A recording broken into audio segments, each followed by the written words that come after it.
இடம்பொருள் நேயர்களுக்கு வணக்கம். ஸோ இன்றைக்கி வந்து பார்த்திங்க அப்படின்னா இப்போ பாக்யலட்சுமி சீரியலில் இப்போ கோபி அவர் ஒழுங்காக கவனிச்சிக்காமல் ஈஸ்வரியை ஹாஸ்பிட்டலில் சேர்த்தாச்சு. அதுக்கு என்ன காரணங்கள் சொன்னாலும் ராதிகா அம்மா எல்லாம் பேசினாலும் கூட நான் பார்த்துக்கிறேன் எங்கள் அம்மாவன்னு கூப்பிட்டு போயிட்டு, ஆனால் அம்மா சாப்பிட்டாங்களா இல்லையாங்கிறத கூட கேட்கல. சரி ஒரு 2 நாள் சாப்பாடு கொடுத்துருந்தாரு, 3ஆவது நாள் கொடுத்துருந்த சாப்பாடு அவங்க சாப்பிட்டாங்களா இல்லையான்னு ஃபோன் பண்ணி கேட்கல. ஏன்னா அவருக்கு வேலை டென்ஷன் இருக்குது அப்படிங்கிறாங்க.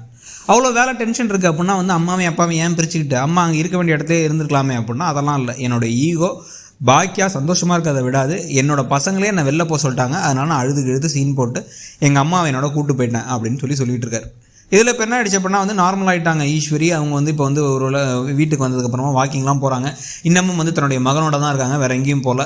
இப்போ இந்த சமயத்தில் என்ன ஆகுது அப்படின்னா பாக்கியார் கூட இருந்தால் பாக்கியார் நல்லா தான் பார்த்துப்பா அப்படின்னு ஈஸ்வரி சொன்ன ஒரு வார்த்தைக்காகவும் காலிலேருந்து சாயங்காலம் வரைக்கும் அவருடைய ஹோட்டலையும் பார்த்துக்கிட்டு வீட்டையும் பார்த்துக்கிட்டு என்னையும் கவனிச்சுப்பா அப்படின்னு சொன்ன உடனே நான் பார்த்துக்கிறேன் அப்படின்ட்டு அவ்வை சண்முகி மாதிரிலாம் எல்லா வேலையும் செஞ்சு அப்படியே சுற்றி கடை வேலை வீட்டில் சாப்பாடு அம்மாவுக்கு இவரே பரிமாறுறது, காஃபி போட கற்றுக்கிறது, அது இதுன்னு எல்லா வேலையும் செய்கிறார் இவர்.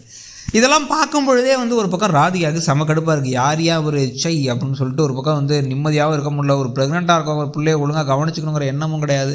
இந்த ஆள் கூட எப்படி தான் நம்ம கொடுத்துனா இருக்க முடியும், இந்த ஆளை போய் நம்பி கல்யாணம் பண்ணிட்டோம் பாரு அப்படின்னு ஒரு டென்ஷன் அவங்க முகத்தில் இருக்குது.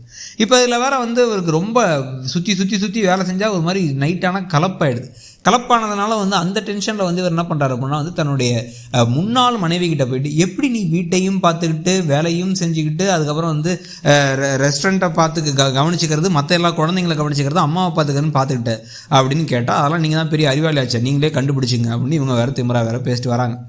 ஆனால் இப்போயும் பார்த்திங்க அப்படின்னா இவர் திருப்பி அவங்க அம்மா இவரை தான் பார்த்துக்க போகிறேன் அப்படின்னு சொல்லி எல்லா வேலையும் செய்ய இப்போ அவங்க அம்மாவோட இயல்பான கேரக்டரை குணாதிசயத்தெல்லாம் மாற்ற முடியாது. கண்டிப்பாக இப்போதைக்கு சரியாயிட்டு வந்தாலும் அவங்க திருப்பி அந்த ஹாஸ்பிட்டலுக்கு போனதே மொத்தமாக ட்ராமா அப்படின்னு ராதிகாவோட அம்மா கமலா சொல்கிற நாள் வெகு தொலைவில் இல்லை.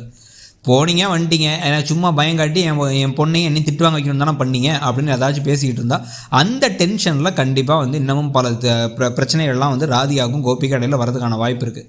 இதில் கொஞ்சம் கொஞ்சமாக ராதிகாவுடைய அம்மா நான் எம்மா சாமி நான் இங்கே இருக்கல, நான் இருந்தால் தானே அவங்களுக்கு ஏதாச்சும் என்னாலும் சொல்லி சொல்கிறீங்க, நான் கிளம்பி போயிடுறேன், நீயே பார்த்துக்க, நீ ப்ரெக்னெண்ட்டாக இருக்கணும், நான் பார்த்துக்கலாம்னு நினச்சேன், நான் என் பையன் வீட்டுக்கே போகிறேன் அப்படின்னு போயிட்டா இன்னமும் கோவம் ராதிகாவுக்கு அதிகமாகிடும். தான் சாப்பாட்டை பார்க்கணும், இதில் இந்த பக்கம் மயு படிப்பை பார்க்கணும், வீட்டு ஆஃபீஸ் வேலையை பார்க்கணும்.